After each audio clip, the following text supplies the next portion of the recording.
श्री राधा कृष्णाभ्यां नमः। श्री गुरुचरणकमलेभ्यो नमः। कान्ति सितामृषतिनिन्दितशारदेन्दु यत्रैकतो विलसितामसिताङ्गशोभा वृन्दावनेऽपि कृतयामुनगाङ्गसङ्गं राधा मुकुन्दयुगलं तदहं नमामि। गुरुर्ब्रह्मा गुरुर्विष्णु गुरुर्देवो महेश्वरः गुरुसाक्षात् परब्रह्म तस्मै श्री गुरवे नमः। भक्ति भक्त भगवंत गुरु चतुर्नाम वपुए इनके पगवंदन किए नाशहि विघ्नानि। जय जय श्री राधा रमण हरि जय जय नवल किशोर जय गोपी चित्तचोर प्रभो जय जय माखन चोर। प्रेमले बनो श्री कृष्ण कन्हैया लाल को जय। श्रीमद्भागवत महापुराण को जय। जय जय श्री राधे श्याम।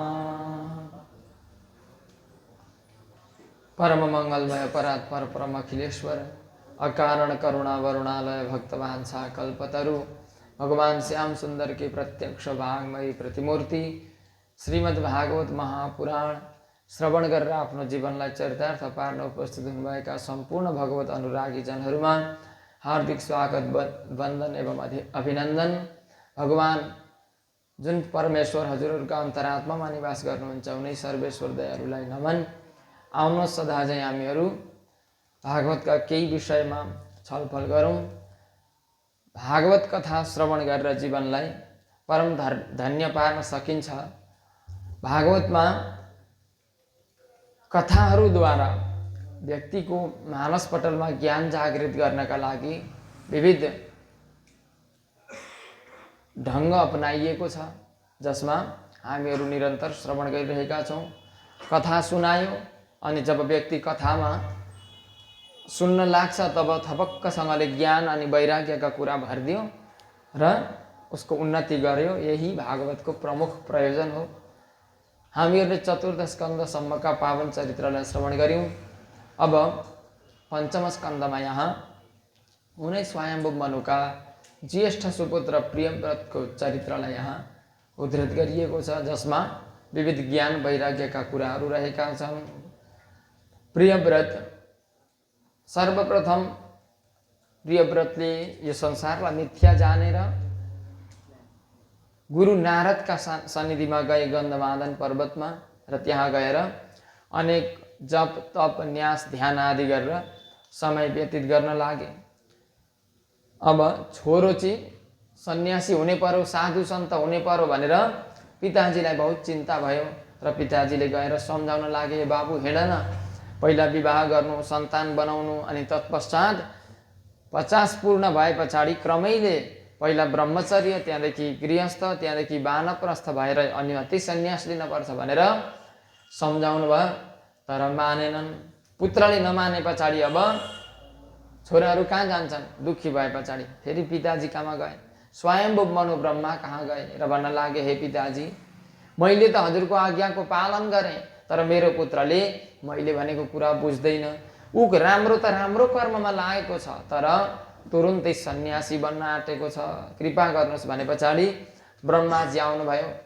ब्रह्मा अब हंसासनमा बसेर आउनुभयो। पुत्रलाई पनि पछाडिपट्टि हालेर चाहिँ स्वयं यहाँ आउनुभयो, गन्धमादनमा ठ्याक्क लिनुभयो।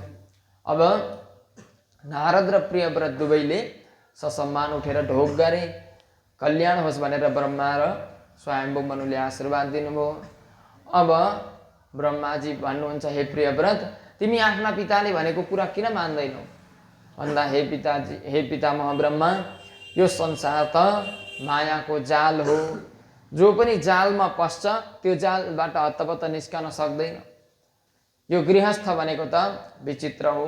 यसमा पसे पछाडि विवाह गरो, पत्नी ल्यायो, उनले एक थोक भन्छन्, फेरि सन्तान हुन्छन्, उनीहरूलाई भरण पोषण गर्दा गर्दै बिचारा त्यसको जिन्दगी नै बर्बाद भएर जान्छ। त्यही भएर म सन्यासी बनेको भनेर अब यिनले चाहिँ अब त्यागपूर्ण वार्तालाप गर्न लागे। भगवान ब्रह्मा मुस्कुराउँदै भन्नुहुन्छ, हे बाबु, म स्वयं ब्रह्मा हुँ, म त त्यो परमात्माको अधीनमा छु। मेरो त केही कर्तव्य छ भने तिमीहरू सबैको र हामीहरू सबैको कर्तव्य छ। पहिला त्यो कर्तव्यको निर्वाह गर, अन्त पश्चात तिमी वैराग्य धारण गर। हेर, गृहस्थ धर्म त गृहस्थ सरसो लोके, गृहस्थ त यो संसारमा सबैभन्दा सरस छ। किनकि गृहस्थीले नै साधुलाई पालेको छ, गृहस्थीले नै ब्रह्मचारीलाई पालेको छ, गृहस्थीले लुला लङ्गडा सबलाई त गृहस्थीले पालेको छ। जस्ता प्रकारले प्राणीहरूमा माता सबैभन्दा श्रेष्ठ हुन्छन्, त्यस्तै प्रकारले आश्रमहरूमा गृहस्थ आश्रम सबैभन्दा श्रेष्ठ हो। किनकि पालन पोषणत्वात्, पालन र पोषण गर्ने जिम्मेवारी गृहस्थीकै हो। सम्पूर्ण परिवार, पक्षी, पशु, प्राणी जतिलाई पनि अन्न आदिले गृहस्थले नै यो संसारलाई चलाएको छ। त्यही कारणले गृहस्थको खूब ठुलो महिमा छ। अनि त्यो गृहस्थलाई छोडेर तिमी वनमा आउँदा के तिमीलाई भगवत प्राप्ति हुन्छ? वनमा आउँदा यदि परम कल्याण हुन्थ्यो भने त हेर, तिम्रो आँखाका अगाडि बाघ, भालु, हरिण, सियाल, अनेक प्रकारका पशु प्राणी छन्, के यिनीहरूलाई मुक्ति भयो? मुक्ति हुँदैन। यदि मुक्ति चाहिन्छ भने तिमीले त मनलाई चाहिँ आफ्नो बसमा राख्नुपर्छ। संसारमा यदि मन बसमा छ भने उसलाई जहीँ पनि भगवत प्राप्ति हुन्छ भनेर यस्ता प्रकारले सम्झाइदिनु भयो। अब यिनले बुझे, हुन पनि हो, काम, क्रोध, लोभ, मोह, द्वेष, अहङ्कार, ईर्ष्या आदिलाई जित्न सकेको छैन, अनि वनमा भागेर भगवत प्राप्ति हुँदैन। जबसम्म ज्ञानद्वारा आफूभित्रै परमात्माको खोज गरिँदैन तबसम्म भगवत प्राप्ति हुँदैन। यो कुरा बुझाइदिए पछाडि भगवान नारदजी भन्न लाग्नुभयो, हे प्रियव्रत, मेरा पिताजी हुन् ब्रह्मा, म उनैद्वारा प्राप्त भएको ज्ञानले यत्रो ज्ञानी भएको छु भने मेरा पिताले भनेको कुरा अक्षरशः सत्य हो। त्यही कारणले जाऊ तिमी भनेर अब पठाइदिनु भयो। प्रियव्रतलाई लिएर स्वयम्भुव मनु पनि फर्किए। ब्रह्माजी आफ्नो धाम गमन गर्नुभयो, नारदजी पनि आफ्ना पिताजीका साथमा जानुभयो। अब पिताहरू आफ्ना आफ्ना छोरा लिएर आफ्ना आफ्ना वासस्थानतर्फ गए। यता अब पिताजीले फेरि स्वयम्भुव मनुले यिनलाई थपक्कसँगले विश्वकर्माकी पुत्री बर्हिष्मतीसँग विवाह गराइदिनु भयो। अब बिस्तारै पत्नी आए पछाडि त यिनी पनि अल्मलिन लागे। अब त्यही हो, पत्नीले जसो जसो गर भन्छन् त्यस्तै त्यस्तै यिनको पनि समय व्यतीत हुन लाग्यो। पहिला त विवाह गर्दिन भनेका, त्यसदेखि पछाडि त सालै पछि यिनले पनि धेरै भाइहरू जन्माए, छोराहरू। अब आग्निद्र, इद्मजिह्व, यज्ञबाहु, महावीर, हिरण्यरेता, घृतपृष्ठ, सवन, मेधातिथि, वितिहोत्र, कवि आदि नाम गरेका 10 भाइ छोरा अब यिनले जन्माए। र पहिला त एउटै पनि बिहा गर्न खोज्दै थिएनन्, सन्यासी बन्नलाई ठिक्क परेका। पछि त यिनले फेरि अब यिनलाई पनि यही रहेछ धर्म भनेर फेरि अर्की पनि विवाह गरेछन्। ती अर्की पत्नीबाट चाहिँ 3 सन्तानहरू भए, तामस, रैवत अनि उत्तम। अब यिनी आफ्नो राज अब धर्ममा लागे, पुत्रले राज्य सम्हाल्न लाग्यो भनेर स्वयम्भुव मनु पनि निवृत्त भए आफ्नो राज्यबाट। अनि यिनी गए पर्वततर्फ गएर, भगवत जङ्गलतर्फ गएर भगवत परिचर्चा, ध्यान, तपस्या, योग आदि गर्दै आफ्नो जीवन व्यतीत गर्न लागे। यता प्रियव्रत अब धेरै समयसम्म यिनले राज्य गरे। राज्यमा आफ्ना छोराहरूलाई शिक्षण आदिको सम्पूर्ण व्यवस्था गरे र यिनले विचार गर्न लागेछन्। राज्य त अब यिनले खुब ठुलो विस्तार गरे राज्यको। अब समय व्यतीत हुँदै गयो। यिनले एक दिन विचार गरेछन्, ओहो, दिनमा त मनुष्यहरूले कर्म गर्छन्, धेरै कर्म गर्छन् र धेरै काम गरेर उन्नति हुँदैछ मेरो देशको। यदि यो दिन मात्रै हुन्थ्यो, रात नहुन्थ्यो भने त डबल उन्नति हुने रहेछ भनेर चाहिँ यिनले त्यो विचार गरेछन्। अब त्यो विचार गरेर अब रथेन ज्योतिर्मयेन रजनीम अपि दिनम करिष्यामीति अब यिनले विचार गरे कि म अब ज्योतिर्मय एउटा रथ बनाउँछु भनेर सूर्य अस्ताउन लागे पछाडि चाहिँ यिनले फेरि ज्योतिर्मय एउटा रथको एउटा सोलर सिस्टमको रथ बनाएर चाहिँ घुमाउन लागे। अब घुम्दाखेरि दिन रात हुनै छोडो, अब केवल दिनको दिन, केवल दिन। सुरुमा त मान्छे अब पुरा काम गर्न लागे, अलि दिनदेखि त अब पुरा थकित भए बिचरा। अब कामै मात्रै गरेर थोरै हुन्छ, काम गरेर हुँदैन। अब सारा यिनीहरूको अङ्ग अङ्ग जल्न लाग्यो, पशु प्राणीहरू पनि त्राही त्राही गर्न लागे, बिचरा विक्षेप भयो संसारमा। यो देखे पछाडि त हाहाकार छ पृथ्वी लोकमा भन्ने जानेर स्वयं ब्रह्माजी फेरि आउनुभयो। होइन पुत्र, के गरेको तिमीले भन्दाखेरि पिताजी देख्नुहुन्न यत्रो उन्नति गर्दैछु म। खुब खुसी भएर भन्न लागे। अब यिनले सम्झाउन लागे, अरे मूर्ख, यसलाई तिमीले उन्नति सम्झिन्छौ? जस्ता प्रकारले अहिलेका वैज्ञानिकहरू उन्नति गर्दैछन् त्यस्तै प्रकारको यिनको उन्नति। अब यो उन्नतिले त ह्रास भएर जान्छ। पृथ्वी, यो संसार जुन हाम्रो संसार हो कति खल्लो भएर जाँदैछ आज। पहिला पहिला एउटा गाउँमा पुराण लाग्दाखेरि मान्छेलाई के नै भयो भनेर जान्थे होइन। कोही सिङ्गर राम्रो गायक आएर चाहिँ गाउनु भने कति त्यसलाई हर्ष। अहिले त जाँदैनन् त्यहाँ, घरमा बसेर मोबाइलमा त्यो आइहाल्छ। त्यही कारणले खल्लो हुँदैछ संसार। त्यस्तै प्रकारले यिनले पनि यिनलाई हप्काउँदै भन्न लाग्नुभयो, अरे संसारमा कुनै कुरा पनि अनावश्यक भगवानले बनाएको छैन, किनकि अमन्त्रमक्षरम नास्ति नास्ति मूलम अनौषधम अयोग्य पुरुषो नास्ति योजकस्तत्र दुर्लभ। अरे पुत्र, यो संसारमा कुनै पनि कुरा अनावश्यक छैन। जति दिनको महत्त्व छ त्यति नै रातको महत्त्व छ। दिनभरि मनुष्यहरू कर्म गर्छन्, थकित हुन्छन्, रात्रिमा विश्राम गर्छन्। र अब गृहस्थीहरू त कर्म गरेर विश्राम गर्छन्, तर संयमी पुरुषहरू शान्त वातावरण पाएर त्यसमा चन्द्रमाद्वारा अमृतको वर्षात भइरहेको हुन्छ, ध्यानस्थ भएर त्यो अमृतत्वको अनुभव गर्छन्। तिमीले के सोचेको भनेर हप्काइ दप्काइ गरेर चाहिँ अब रोक्न लगाए। देखाइदिए, अरे हेर तिम्रो उन्नतिमा सारा पशु प्राणीहरू बिचारा थकित भइरहेका, कता पशु मरिरहेका, कता पक्षीहरू, त्यो विक्षेप भएछ। अब दिनरात नभए पछाडि साह्रै विचित्र हुँदो रहेछ। अब हामी पनि एक दिन दुई दिन जागा बस्नु भने के हुन्छ, त्यही हालत भयो। अब सर्वत्र हाहाकार मचिएको देखे पछाडि यिनले तुरुन्त आफ्नो गल्तीको महसुस गरे, बन्द गरे।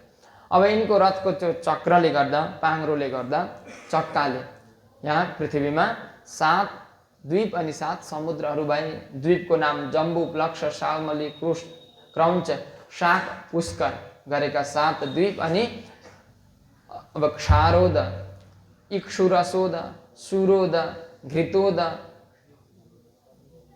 क्षीरोद अनि दधि मण्डोद गरेर अनि शुद्धोद, शुद्ध जलले भरिएको 7 समुद्रहरू। क्षारोद भनेको नुनिलो पानीले युक्त भएको, अनि इक्षु रसोद भनेको उखुको रस जस्तो खालको समुद्र। अब सुरोद भनेको चाहिँ मदिरा जस्तो दुर्गन्ध आउने समुद्र, अनि घृतोद भनेको घिउ जस्तो देखिने खालको सुगन्ध आउने चाहिँ समुद्र, अनि क्षीरोद भनेको दूध जस्तो समुद्र, र दधि मण्डोद भनेको पातलो दही जस्तो त्यहाँ समुद्र, अनि शुद्धोदह, शुद्ध पानी भएको समुद्र। यस्ता प्रकारले 7 समुद्र अनि 7 द्वीपहरू भए। अब यति गरिसके पछाडि आफ्ना छोराहरू पनि हुर्किँदै गए। अब यिनी बिस्तारै बिस्तारै वैराग्यतर्फ ढल्कन लागे, सोच्न लागे, ओहो आफ्नो जीवनको यात्रा सम्झिन लागे। कहाँ म चाहिँ पुरा वैराग्य धारण गरेर चाहिँ सबै थोक त्यागेर हिँडेको मान्छे आज आएर 2-2वटा बिहा गर्नु, अनि त्यहाँ 13 सन्तान हुनु, अनि एउटी यिनकी अब पुत्री पनि थिइन्, 14 जना भए। यत्रा सन्तान हुनु, 2-2वटी विवाह गर्नु, थुक्क मेरो जिन्दगी धिक्कार छ भनेर वनिताया विनोद मृगम माम धिक धिके गरहयाञ्चकार, यिनले आफूले आफूलाई धिक्कार गर्न लागे। र अनि आफ्ना पुत्रहरूबाट यिनले बिदाई लिए, सबैलाई भाग लगाइदिए त्यो राज्यको, र यिनी अब निवृत्त मार्गमा भगवत ध्यान गर्न गए। अब यसबाट हामीले बुझ्नु पर्यो, जीवनभरि उन्नति गरे तापनि अन्तिममा सहारा लिन त भगवानकै सहारा लिनुपर्छ भनेर यिनले शिक्षण दिए। यिनले गरेका कर्मको बहुत महिमा छ। व्यक्तिहरू यिनको कर्मलाई बहुत सम्मानको नजरियाले हेर्ने गर्दछन्। यिनले भूस्थानम कृतम येन, यिनले पहाड पर्वतहरूमा अनेक प्रकारका उन्नतिशील कुराहरू गरे। पहाडलाई कोही ठाउँ काटे, कोही ठाउँ नदी नालाहरूको यिनले निर्माण गरे। यी सबै मन्वन्तराधिप हुन्। त यिनले आफ्ना आफ्ना राज्यको उन्नति गरे। अब राज्यको उन्नति गरेर अब यिनले आग्नेद्रलाई जम्बुद्वीप दिए र इदमजिह्वलाई प्लक्षद्वीप, यज्ञबाहुलाई शाल्मली, हिरण्यरेतालाई कुश, घृतपृष्ठलाई क्रौञ्च, मेधातिथिलाई शाक, वितिहोत्रलाई पुष्कर नामको द्वीप दिए र यिनी आफ्नो अब गन्तव्यतिर गए भगवत ध्यान गर्न। अब यता आग्नेद्रले पनि पिताजीद्वारा प्राप्त सम्पूर्ण राज्य वैभवको सञ्चालन गर्न लागे र अब यिनलाई फेरि यिनलाई पनि वैराग्य आएछ। वैराग्य आएर यिनी पनि गए अब वनतर्फ गएर चाहिँ भगवानको ध्यान गर्न लागे। अब ब्रह्माजीलाई उठेछ रिस, बाउ पनि घुर्किलाएर ध्यानै गर्ने, छोरो पनि फकाउन बार बार मै जान्छु कि क्या। अप्सरा पठाइदिनु भयो पूर्वचित्ती। अप्सरालाई देखेर त ओहो कति सुन्दरी, मोहित भए। प्रस्ताव राखे, विवाह भयो दुईजनाको। अब आग्नेद्रकी पत्नी भइन् पूर्वचित्ती। पूर्वचित्तीलाई पाएर यिनले आफ्नो राज्य फेरि ढङ्गले गर्न लागे र कालान्तरमा यिनका 9 भाइ छोरा भए। नाभि, किमपुरुष, हरिवर्ष, इलावृत, रम्यक, हिरणमय, कुरु, भद्रासु अनि केतुमाल। अब पुत्रहरूलाई यिनले राम्रो शिक्षा आदि दिए र अब समय व्यतीत हुँदै गयो र अब यिनले पनि कालान्तरमा फेरि भक्ति योगद्वारा आफ्नो देहलाई त्याग गरेर यिनी पनि आफ्नो यह परमलोकलाई प्राप्त भए। त फेरि यिनका पुत्र थिए नाभि। अब यिनले पनि यो जम्बुद्वीपलाई, जो आफ्नो जुन जम्बुद्वीप थियो आग्नेद्रले, त्यसलाई पनि 9 खण्ड बनाएर चाहिँ दिनुभयो आफ्ना आफ्नो एक एक भाइ पुत्रहरूलाई। अब नाभिलाई आफ्ना यिनीहरूको जे थियो नाम त्यही त्यो राज्यको पनि नाम भयो। अब नाभिको अजनाभ खण्ड भयो। किमपुरुष वर्ष किमपुरुषलाई दिनुभयो, हरिवर्षलाई। त्यसरी त्यो राज्यको नाम त्यही नामका पुत्रहरूलाई त्यही राज्य प्रदान गर्नु भएर जानुभयो। छोराहरूमा झगडा भएन। अब सबै पुत्रहरूका सन्तान जन्मिए तर नाभिका सन्तान जन्मिएनन्। यिनले राज्य दिएर अब यिनी गए। तत्पश्चात नाभिले पूर्वचित्तीसँग, नाभिले मेरुदेवीसँग विवाह गरे। अरू भाइहरूले पनि सबैले विवाह गरे, सबैका सन्तान भए तर नाभिका भएनन्। र सन्तान नभए पछाडि यिनीहरूले धर्म कर्मको मार्गमा धेरै अब धन दौलतलाई खर्च गरे। धन दौलतलाई खर्च गरेर पनि भगवानको कृपा भएन। अब के गर्ने, बहुत दुखी भए। दुखी भएर यिनीहरूले अनेक ब्राह्मणहरूलाई बोलाएर चाहिँ भन्न लागे, हे प्रभु हाम्रो सन्तान भएन, अब के गर्ने होला भने पछाडि गुरुहरूको आज्ञा अनुसार यिनीहरूले पुत्र कामेष्टि नामको दिव्य यज्ञ गरे। त्यो यज्ञबाट साक्षात भगवान यज्ञ नारायण प्रकट हुनुभयो। अब प्रकट भएर के चाहियो भनेर राजालाई सोद्धा राजा त भगवानलाई देखेरै तृप्त भए। भगवानलाई साक्षात प्रकट भएको देखेर हात जोडेर राजा त्यतिकै रहे। अब यता ऋत्विजहरूले चाहिँ राजाले उत्तर नदिएको देखेर आफै भन्न लागे, हे प्रभु अयम राजर्षि अपत्य कामः। हे प्रभु यी राजा सन्तानको कामना गर्छन्। सन्तानको मात्र होइन, प्रजाम भवादृशीम आशासान, हजुर जस्तै सन्तान चाहन्छन्। त्यसैले हे प्रभु कृपा गर्नुहोस्। भगवानले भनिदिनु भयो, ठिकै छ तपाईँहरूले यज्ञ गर्नुभएको ब्राह्मणहरू त ब्रह्मवादो न मृषा भवितुमर्हति, ब्रह्मवाद मृषा हुनु हुँदैन। तपाईँहरूले आशीर्वाद दिनुभएको हो भने म अवश्य तपाईँहरूको वचनलाई पुरा गर्न आउँछु, किनकि ममै वही मुखम यद्विज देवकुलम, मेरै मुख हो देवता भनेका, ब्राह्मण भनेका त भनेर भगवानले म यिनको पुत्र भएर अवश्य आउँछु भनेर आशीर्वाद दिनुभयो। कालान्तरमा यिनले आफ्नी पत्नी मेरुदेवीलाई गर्भाधान संस्कार गराइदिए र यिनका पुत्र भएर साक्षात भगवान ऋषभदेव प्रकट हुनुभयो। प्रेमले भनौँ ऋषभ भगवानको जय। यिनको कर्म बहुत उत्तम थियो। यी ऋषभदेवको बालक जन्मिए, खुसी भए। बालक जन्मिएको खुसियालीमा यिनले अनेकौं दान पुण्यादि कर्म गरे र पुत्रको नाम 11औं दिनका दिन ऋषभ राखे। ऋषभ बिस्तारै बिस्तारै हुर्कदै गए। यिनले हुर्कँदै गएर कालान्तरमा गुरुकुलमा गएर अनेकौँ शिक्षा दीक्षा प्राप्त गरेर आए र आएर पिताजीले भनेअनुसार कर्म गर्न लागे। पिताजीले पनि यिनको ज्ञानको सदुपयोग गर्दै खुब राज्यको विस्तार गरे। अब पिताजीले पुत्रले सिकाएका हिसाबले राज्यको सञ्चालन गर्न लागे। यिनको यश कीर्ति फैलन लाग्यो। ऋषभ भगवानको कीर्ति फैलेको देखेर तस्य इन्द्र स्पर्धमानः, इन्द्र पनि स्पर्धा गर्दथे। अरे ऋषभको यत्रो नाम, यसले त पितालाई भनेर अब अनेकौँ यज्ञहरू गराउँछ र मेरो स्वर्ग यसले छिन्छ भनेर ऋषभदेवको राज्यमा यिनले पानी वर्षाउनै बन्द गरिदिए। अब अजनाभ खण्डमा पानी वृष्टि हुन बन्द भयो।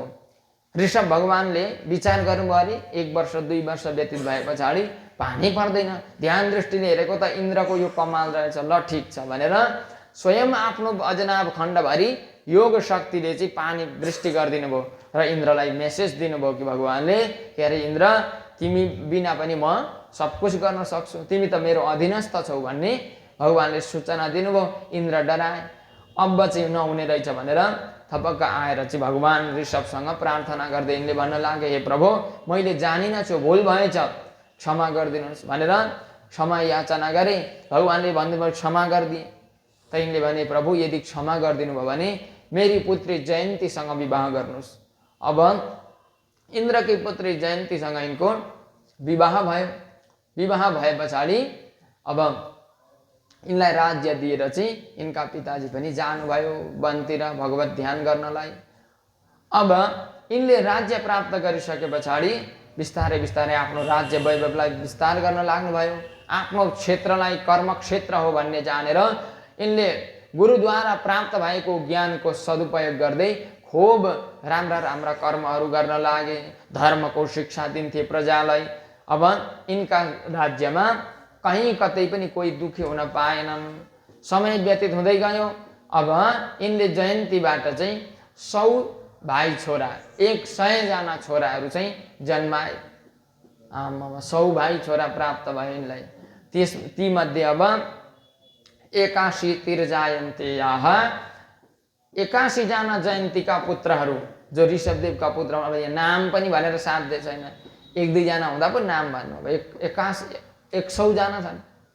अब 81 जना चाहिँ पितुः आदेशकरा महाशालिनाः महाश्रोत्रियाः यज्ञशीलाः कर्मविशुद्धाः ब्राह्मणाः बभूवुः। अब यसलाई पुरा एकैचोटि भन्दाखेरि 81 तिर्जायन्तेयाः पितुरादेशकरा महाशालिना महाश्रोत्रिया यज्ञशीला कर्मविशुद्धा ब्राह्मणा बभूवुः। अर्थात् पिताको आज्ञालाई पालन गर्ने महान शास्त्रहरू पढेका महान यशस्वी मननशील व्यक्ति भए यिनीहरू र कर्मले विशुद्ध भएर यिनीहरू क्षत्रिय कुलका भए तापनि ब्राह्मण भए। यिनीहरूले यज्ञादिक कर्महरूको व्यवस्था हेरदेख गर्न लागे। अब अरू 9 जना चाहिँ नवयोगीश्वर भए। नवयोगीश्वर भनेको चाहिँ योगीहरूले पनि सम्मान गर्ने परम ज्ञान अनुभवात्मक ज्ञानको प्रचार प्रसार गर्ने खालका भए यिनीहरू। अरू रहेका 9 जना, अरू रहेका जो 10 जना थिए यिनीहरू चाहिँ फेरि राज्य सञ्चालन गर्नेवाला भए। यिनीहरू मध्ये पनि सर्वश्रेष्ठ थिए भरत। अब यी सबैलाई भरत अब श्रेष्ठ थिए र सबैलाई पुत्रहरूलाई चाहिँ पिताले एक दिन भेला पारेर चाहिँ ज्ञान दिन लाग्नुभयो। स्वयं भगवान ऋषभदेवले आफ्ना पुत्रहरूलाई र आफ्ना प्रजाहरूलाई पनि दिव्य उपदेश दिँदै यहाँ भन्नुहुन्छ कि हे पुत्र हो, नायम देहो देहभाजां त्रिलोके कष्टान् कामान् अर्हते विद्भुजां ये तपो दिव्यं पुत्रकाहेन सत्वं शुद्धेद्यस्मात् ब्रह्म सौख्यम त्वनन्तम। हे पुत्र, यो मानव शरीर हामीलाई त्यसै मिलेको होइन। केवल खान पिउन हिँड्न डुल्न नाच्न गाउनलाई मात्रै यो शरीर मिलेको होइन। हे पुत्र हो, यसमा त दिव्य तपस्या गर्नुपर्दछ, समयमा उठेर भगवानको ध्यान गर्नुपर्छ, पूर्ण जागरूकताका साथमा होसमा बाँच्नु पर्दछ। यदि यसमा हामीले परम तत्त्वको अनुभव गरेनौँ भने फेरि कदापि पनि हामीहरू यो परम सुखको अनुभव गर्दैनौँ। परम सुखको अनुभव गर्नको लागि सन्तहरूको सेवा गर्नुपर्छ। केवल संसारी व्यक्तिको मात्रै सङ्गत गर्नाले त नरकमा गइन्छ। त्यही कारणले भगवानकी मायाबाट बाँच्दै बाँच्दै जिज्ञासु बनेर साधु सन्तहरूको सेवा गर्दै सत्सङ्ग गरेर व्यक्तिले आत्मतत्त्वको अन्वेषण गर्नुपर्छ र कर्मका वशीभूत नभइकन निष्कामताका पूर्वक कर्म गर्नुपर्छ र भगवानमा प्रेम उत्पन्न गर्ने खालका कुराहरू हामीहरूले जप तप पूजा पाठहरू गर्नुपर्छ। यदि भगवानमा प्रेम भएन, केवल हामी संसारमा मात्रै अल्झिरह्यौँ भने हाम्रो कल्याण हुँदैन। प्रीतिर्नयावन् मयि वासुदेवे नमुच्यते देह योगेन तावत्। जबसम्म भगवानमा विशुद्ध प्रेम हुँदैन तबसम्म व्यक्ति देहको बन्धनबाट मुक्त हुँदैन। त्यही कारणले जसलाई पनि मुक्ति चाहिन्छ उसले सत्सङ्ग गरोस् र सत्सङ्गद्वारा प्राप्त भएको ज्ञानको उनले अब मन्थन गर्दै गुरुको शरणागत भएर दिव्य ज्ञान प्राप्त गरेर म वासुदेवलाई प्राप्त गरोस् भनेर यहाँ भन्नुहुन्छ। संसारका प्राणीहरू यो सत्सङ्गले रहित भएर एक आपसमा लडिरहन्छन्। खान पिउन सुत्न आदिमै उनीहरू मस्त भएर रहन्छन्। अन्योन्य वैरः सुखले सहेतो रनन्त दुःखम च न वेद मूढः। एक आपसमा सानातिना कुराहरूका लागि लडेर अनन्त दुःखलाई पनि उनीहरूले जान्दैनन्। सानातिना कुराहरूका लागि बहुतै कष्ट गर्छन्। अब एउटा हेर्नुहोस् न, जीवनभरि कति कष्ट गरेर मान्छेले कहाँ कहाँ पुग्छ, तर त्यो दुःखलाई उसले बिर्सिन्छ। जसबाट परम चरम आनन्द मिल्छ, जो सदाको लागि मिल्छ, त्यो काम नगरेर उसले केवल सानातिना वस्तुहरूको अब एकत्र गर्नमै ऊ लागिरहन्छ सङ्ग्रहमा। हेर पुत्र हो, यदि भगवानसँग जोड्दैन भने आफन्त व्यक्तिहरू पनि आफन्त होइनन्, गुरु पनि गुरु होइन, पिता पनि पिता होइनन्। शास्त्रमा भनाइ छ, साक्षात् भगवान भन्नु हुँदैछ यहाँ, गुरुर्न सस्यात् स्वजनो न सस्यात् पिता न सस्यात् जननी न सा स्यात् दैवन्न तत्स्यान्न पतिश्च सस्यात् नमो च यद्यः समुपेत मृत्युम्। त्यो गुरु गुरु होइन, त्यो आफन्त आफन्त होइन, पिता पिता होइन, माता माता होइन, त्यो देवता पनि पूजनीय छैन र त्यो स्वामी पनि स्वामी होइन, जसले चाहिँ यो बारम्बार हुने मृत्युको चक्करबाट व्यक्तिलाई विमुक्त गराउँदैन। अनन्त अनन्त जन्ममा उसले अनेकौं कर्महरू गर्छ र त्यो कर्मको फल भोग्दै अनेक कीट पतङ्ग पशु आदिको हीन हीन योनिहरूमा जान्छ र अनेक प्रकारका कष्ट भोग्छ। अनि त्यो कष्टबाट बल्ल बल्ल पार भएर फेरि मनुष्य बन्छ, फेरि पनि त्यही कर्म आदिमा उल्झन्छ। यो कर्मको उल्झाउबाट जसले विमुक्त गराउँछ त्यो नै वास्तविक स्वजन हो। हे पुत्र हो, त्यही भएर यो शरीर भगवत प्राप्तिका लागि भगवानद्वारा प्राप्त हो, यसलाई त्यसैमा हामीहरूले लगाउनु पर्छ भनेर यहाँ भगवान ऋषभदेवले दिव्य उपदेश दिनुभयो। र अब उपदेश समाप्त भयो, सबै आफ्ना आफ्ना घरतर्फ गए र घरमा गएर भगवान ऋषभदेवले भरतलाई यो राज्यको भार सुम्पिदिनु भयो र अन्य पुत्रहरूलाई पनि राज्यको अब त्यो आफ्नो राज्यको फेरि अनेकौं भाग भाग बनाएर दिएर आफू अवधूत वेशमा भगवान ऋषभदेव लाग्नुभयो। संसारका व्यक्तिहरूलाई शिक्षा दिनका लागि अब उहाँले परमहंस वृत्ति अपनाउनु भयो। खान पिउन सबै छोडेर चाहिँ केवल ब्रह्म चिन्तनमा लाग्नुभयो, जसलाई यो संसारी आभास नहोस्, संसारका कुनै पनि पदार्थ, कुनै पनि चिजबिजको जाडो गर्मी पानी वर्षा केहीको पनि महसुस नहोस्, उसैलाई परमहंस भनिन्छ। र परम ज्ञानको अधिष्ठाता स्वयं भगवान आज त्यो ज्ञानलाई अवलम्ब गरेर चाहिँ भगवानले अवधूत वृत्ति अपनाउनु भयो। भगवानले पूर्ण त्यागमय जीवन बिताउनु भयो। अणिमादिक अष्ट सिद्धिहरू आए तर भगवानले स्वीकार गर्नु भएन। यहाँ राजाले सोध्छन्, हे प्रभु, अणिमादिक सिद्धि पनि भगवानले स्वीकार नगर्नु भएको कारण के हो भन्दा राजालाई बुझाउँदै श्री शुकदेवजी भन्नुहुन्छ कि हे राजन, यो मन बडो विचित्र छ।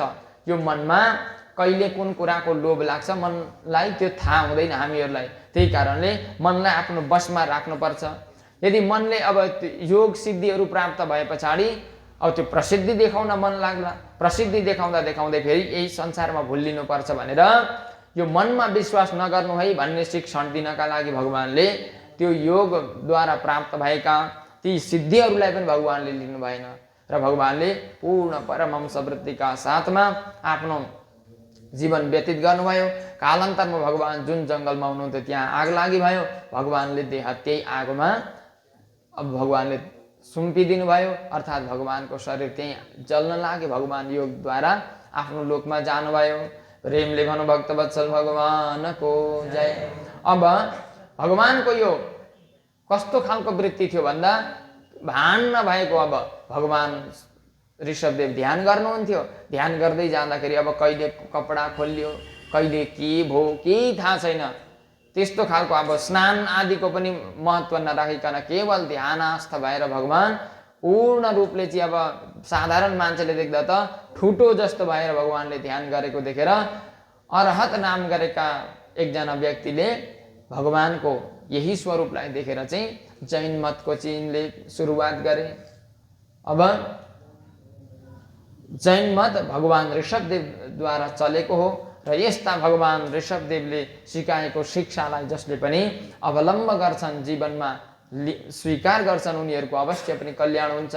अहो यो हाम्रो धारा परम धन्य छ जहाँ भगवानले बारम्बार अवतार लिएर आउनुहुन्छ र यहाँ अनेकौं भगवानका अवतारहरू हुन्छन्। भगवान श्रीहरिमा मन लगाउन सुविधा हुन्छ। यस्ता नित्यानुभूत निज लाभ निवृत्त तृष्णः श्रेयस्य तद्रचनया चिरसुप्त बुद्धेः लोकस्य यः करुणया भयमात्मलोकमाख्यान् नमो भगवते ऋषभाय तस्मै। जो आफ्नो नित्य अनुभवले जीवित रहनुभयो र सम्पूर्ण व्यक्तिहरूको ताप परितापलाई हरण गर्दै सबैका कल्याणका लागि जो भगवानले आत्माको तत्त्वलाई जागृत गराउनु भयो, त्यस्ता संसारका हितैषी भगवानलाई हामीहरू निरन्तर नमस्कार गरौँ भनेर यहाँ भगवान श्री शुकदेवजीले ऋषभदेव भगवानको पूर्ण स्तुति गर्नुभएको छ। त यहाँबाट हामीहरूले के बुझ्यौँ त भन्दा जीवनमा जति नै उपभोग गरे पनि अन्तिममा मृत्यु हाम्रो साथमा रहन्छ। यो कुरालाई नभुलेर चाहिँ अब गृहीतैव केशेषु मृत्युना धर्ममाचरेत्, हामीहरूलाई पछाडिबाट मृत्युले हेरिराखेको छ भन्ने जानेर धर्मको आचरण गर्नुपर्छ भन्ने कुरा हामीहरूले यहाँबाट बुझ्यौँ। र यति भन्दै मेरा वाणी उनै सर्वेश्वर भगवानका चरणमा अर्पित गर्दै प्रेमले भनौँ भक्तवत्सल भगवानको श्रीमद्भागवत महापुराणको जय जय श्री राधे श्याम।